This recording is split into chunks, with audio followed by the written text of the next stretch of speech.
இந்த ரிஷபராசிக்காரர்களை பொறுத்த வரைக்கும் மனசுல யோசிச்சுக்கிட்டு இருக்கக்கூடிய ஒரு விஷயம், நடந்திருக்கக்கூடிய ஒரு விஷயத்தையும் சொல்றேன். இந்த ரிஷபராசினுடைய மனசுல வாழவே பிடிக்காம வெறுப்புல தாங்க இருக்காங்க. முக்கியமா சொல்ல போனா இவர்களுடைய வாழ்க்கையில எல்லாத்தையுமே இழந்துட்டாங்க. இவர்களுக்குன்னு இருக்கக்கூடிய ஒவ்வொன்றையுமே இழந்துட்டு இப்போ தனிமரமா அனாதை போல நடு வீதியில நடு ரோட்ல அடிக்க வேண்டிய நிலைமைக்கு இவர்களை தள்ளிட்டாங்க. இவங்க கூட இருந்தவங்க ஒவ்வொருத்தருமே ஏதாச்சும் ஒரு வகையில இவர்களை ஏமாற்றி இவரிடமே இருக்கக்கூடிய செல்வம் மற்ற விஷயங்கள்னு எல்லாத்தையுமே பறிச்சுட்டாங்க. இவங்க முழுசா நம்பினாங்க. இந்த ரிஷபராசிக்காரர்கள் அவர்களை முழுசா நம்பினாங்க.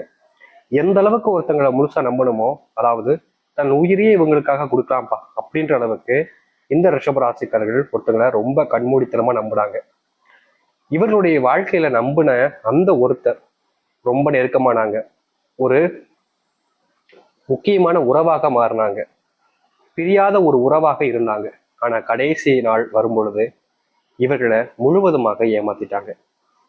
இதற்காக தான் என் கூட இவ்வளவு நெருக்கமா இருந்தியா, இதற்காக தான் என் மேல அன்பு காமிக்கிற மாதிரி நடிச்சியா, இதற்காக தான் என் மேல பாசம் வச்சியா அப்படின்ற மாதிரி இந்த ரிஷபராசிக்காரர்களுக்கு அவர்கள் செஞ்சிருக்க கூடிய துரோகத்தை பார்க்கும்போது, சே, இப்படிப்பட்ட ஒரு விஷயத்துக்காக என் நட்பை துக்கமா இது பண்ணி இப்படி இதா பண்ணிட்டானே அப்படின்ற மாதிரி மனசுல ரொம்ப நொந்து போயிட்டாங்க இந்த ரிஷபராசிக்காரர்கள்.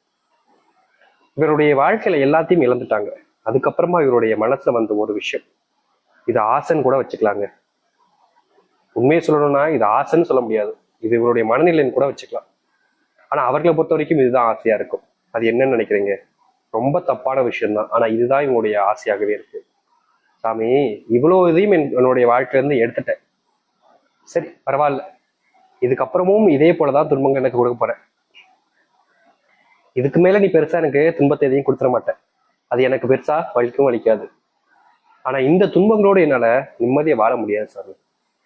என் உயிரை கொடுக்குறேன், நீ எடுத்துக்கோ, உன் கூட வந்துடுறேன் நான், என்ன நீ மறுபடியும் இங்க அனுப்பாத அப்படின்னு வேண்ட ஆரம்பிச்சிட்டாங்க இந்த ரிஷபராசிக்காரர்கள். எந்த ராசியில வேணாலும் பிறக்கலாங்க, ரிஷபராசியில மட்டும் பிறந்துடவே கூடாது அப்படின்ற மாதிரி இவருடைய மனசு அவ்வளவு வேதனைப்படுது. ஒவ்வொரு நாளும் கஷ்டப்படக்கூடிய நிலைமைன்றது இவர்களுக்கு ஏற்படுது. இப்படி இருக்கக்கூடிய வாழ்க்கைய யாருக்கு தான் வாழ தோணும் அப்படின்ற மனநிலைக்கு தள்ளப்பட்டாங்க. மற்றவங்களுக்குலாம் ரொம்ப எளிமையா கிடைக்கக்கூடிய விஷயத்த கூட நான் போராடி தானே வாங்குறேன், இப்படி எல்லாத்துக்கும் நான் போராடி போராடி வாங்கினா நான் ஏன் சாமி இருக்கணும், இப்படிப்பட்ட போராட்டமான வாழ்க்கை தான் எனக்கு அமையணும்னா நான் ஏன் இவ்வளவு கஷ்டப்பட்டு வாழ்க்கையை வாழணும், மற்றவங்களாம் கஷ்டப்படாம சந்தோஷமா தான் இருக்காங்க, ஆனா எனக்கு மட்டும் ஏன் இப்படின்னு ஒவ்வொரு நாளுமே இவர்கள் நரக வேதனைகளை அனுபவிச்சாங்க. இப்படி இருக்கக்கூடிய ரிஷபராசிக்காரர்களுக்கு தெரிஞ்சிருச்சு இனி வாழ்க்கை எந்த ஒரு விதத்திலையும் நல்லது நடக்காதுன்னு.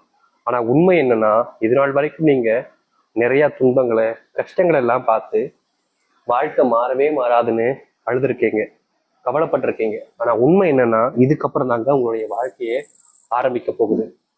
அதுவும் நீங்க இது நாள் வரைக்கும் பட்ட துன்பங்கள் இருந்து பிரச்சனைகள் இருந்து முழுவதுமாக நீங்கி நல்லதையும் நல்ல மாற்றங்களையும் நீங்க பார்க்க போறீங்க. இத கேட்கும் போதே உங்களுடைய மனசுல அவ்வளவு ஆனந்தம் வரும். இதுக்கப்புறம் இது போன்ற பிரச்சனைகள் வராதுன்ற தைரியம் உங்களுக்கே உருவாகும். உண்மையாவே எங்களுடைய வாழ்க்கையில நல்லது நடக்குமா? நிச்சயமா நடக்க போகுதுங்க. சரி, இந்த ரிஷபராசனுடைய வாழ்க்கையில எந்த அளவுக்கு மாற்றங்களும் நன்மைகளும் நடக்க போகுது என்பதை பற்றி தெளிவாக பார்ப்போம். அதற்கு முன் நம்முடைய சேனலுக்கு நீங்கள் ஒரு புதிய பார்வையில் இருப்பினும் இது வரைக்கும் நம்ம சேனலை சப்ஸ்கிரைப் பண்ணாமல் பார்க்குறன்ற போதும் சேனலை மறக்காம சப்ஸ்கிரைப் பண்ணிக்கோங்க. பக்கத்தில் இருக்கக்கூடிய பெல் ஐக்கானையும் கிளிக் பண்ணிக்கோங்க. அப்பதான் நம்ம போடக்கூடிய அனைத்து தகவல்களும் உங்களுக்கு நோட்டிஃபிகேஷனாக வந்து கொண்டே இருக்கும். ரிஷப ராசிக்கார நேயர்களே, உங்களுடைய வாழ்க்கையில நீங்க ஆசைப்பட்டீங்கல்ல, அந்த ஒரு விஷயம் நடக்க போகுது. அது என்னன்னு யோசிக்கிறீங்களா? வேற ஒண்ணும் இல்லைங்க. உங்க வாழ்க்கையில நீங்க இன்னைக்கு வரைக்கும் இரவு நிம்மதியா தூங்க முடியாம கண்ணீரோட தான் இருக்கீங்க. ஒரு நாளும் உங்களுக்கு ஏற்படக்கூடிய பிரச்சனைகளை பார்த்து மனசுல ரொம்ப வேதனைப்பட்டு இதற்கு மேல இந்த உலகத்துல வாழவே வேண்டாம்பாட்டா சாமி அப்படின்ற மாதிரி நீங்க மனசுல ரொம்பவே காயப்பட்டுக்கிட்டு இருக்கீங்க. ஆனா இனி வரக்கூடிய காலங்கள்ல உங்களுடைய வாழ்க்கையில் இருக்கக்கூடிய இது போன்ற பிரச்சனைகளுக்கு முழுவதுமான தீர்வுகள் என்பது கிடைக்கும். நீங்க ஆசைப்பட்ட மாதிரி ஒரு சின்ன சின்ன விஷயங்களும் உங்களுடைய வாழ்க்கையில மாறப்போகுது. தூக்கம் இல்லாம தவிச்சவங்களுடைய வாழ்க்கையில நிம்மதியான தூக்கம் என்பது கிடைக்கும்.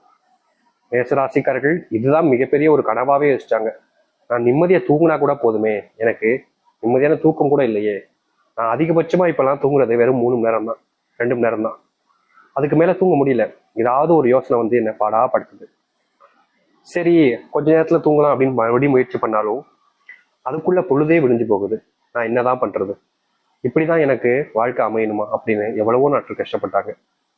ஆனா இனி வரக்கூடிய காலங்கள்ல இந்த மேஷராசினுடைய வாழ்க்கையில் இருக்கக்கூடிய பிரச்சனைகள் என்பது முழுவதுமாக நீங்கி இவர்கள் வாழ்க்கையில கண்ட துன்பங்கள் எல்லாம் காணாமல் போக போகுது. இவர்கள் இதற்காக தான் ஆசைப்பட்டது மாதிரி இவருடைய மனசுல சந்தோஷங்கள் என்பது முழுவதுமாக இருக்கும். ஏன்னா அப்படிப்பட்ட நேரம் தான் இப்போ வந்திருக்கு இந்த மேஷராசினுடைய வாழ்க்கையில. மேஷராசினுடைய வாழ்க்கையில உடல் சார்ந்த பிரச்சனைகள் நாளுக்கு நாள் அதிகரிச்சிருச்சுங்க. முக்கியமா இவர்களுடைய வாழ்க்கையில உடல் சார்ந்த நோய் வரும்போது இவர்கள் அறியாமலே நிறைய விஷயங்கள் தன்னால முடியாதுன்னு பயந்து நடுங்கியிருக்காங்க. ஆனா இனி வரக்கூடிய காலங்கள்ல இந்த மேஷராசினுடைய வாழ்க்கையில உடல் அளவில் இருக்கக்கூடிய ஒவ்வொரு நோய்களுக்கும் தீர்வுகள் என்பது கிடைக்கும். இவ்வளவு நாள் போராடிட்டாங்க, ஆனா தீர்வே இல்லை. இனி வரக்கூடிய காலங்கள்ல நீங்க போராடணும்னு அவசியமே இல்லைங்க. வரக்கூடிய நோய்கள் உங்களிடம் நெருங்குவதற்கு முன்பாகவே அழிந்துவிடும். நீங்க அதை அழிக்கணும்னு அவசியமே இல்லை. உங்க மனசுல புதைந்து இருக்கக்கூடிய கவலைகள் வெளியே வர ஆரம்பிக்கும். உங்க மனசுல இருக்கக்கூடிய உண்மைகளை நீங்க வெளிப்படையா சொல்ல ஆரம்பிப்பீங்க.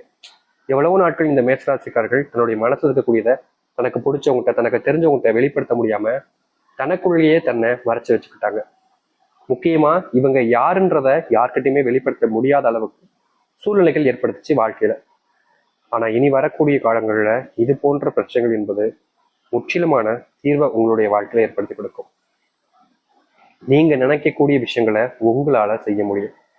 இவ்வளவு நாள் உங்களை யாராச்சும் ஒருத்தங்க தடுத்திருப்பாங்க இந்த ரிஷபராசிக்காரர்கள். இவர்களை ஏன்டா இப்படி பண்றீங்க அப்படின்ற மாதிரி மனசுல ரொம்பவே வேதனைப்பட்டாங்க.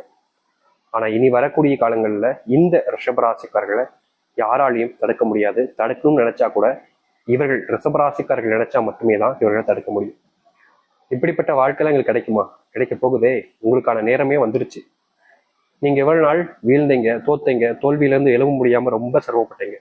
இனி தோல்வி என்பது உங்களுடைய வாழ்க்கையில் இருக்காது.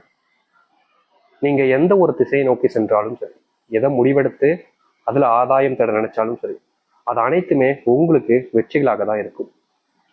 நீங்க தோத்துருவேங்கன்னு இதுக்கு முன்னாடி பல நபர்கள் கூச்சலிட்டு சத்தம் போட்டாங்க. அப்போல்லாம் உங்களுக்கு பயம் இல்லாம முன்னேறி போனீங்க.